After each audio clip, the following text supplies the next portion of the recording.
When you think of achieving greatness from a human point of view, what comes to mind? Who do you picture? What sort of life circumstances do you see? A lot of times in our culture, when we think of greatness, many people think of being famous. Although there are many people who are famous who haven't necessarily made much of a contribution at all to the greater good.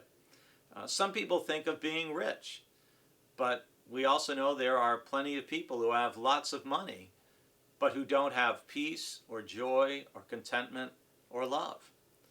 Some people think it's having a lot of success at work and having the acclaim of colleagues and people in their field. But ultimately, work is always there, and work will be there after we're gone and not even with a company or an organization anymore. Stephen Covey wrote a book many decades ago now called The 7 Habits of Highly Effective People. And one of the things he wrote about in that book was how you don't want to climb a ladder of success only to find at the end of your life that it was leaning against the wrong wall. Well, in Matthew chapter 23, which is really, I would say, almost certainly one of the harshest chapters in the 4 Gospels as far as how Jesus speaks to other people, he strongly condemns his opponents, the scribes and the Pharisees, and he criticizes them basically for not doing what they preach, for not walking what they talk. And Jesus also says that they are motivated by attention, glory for themselves. They want people to honor them and respect them. He basically says they're narcissistic.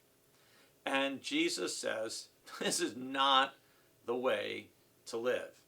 Remember, it's earlier in Matthew chapter 6, that Jesus says, when you give, when you pray, when you fast, do these things as much as possible, not to be seen by others. And your Father who sees in secret will reward you.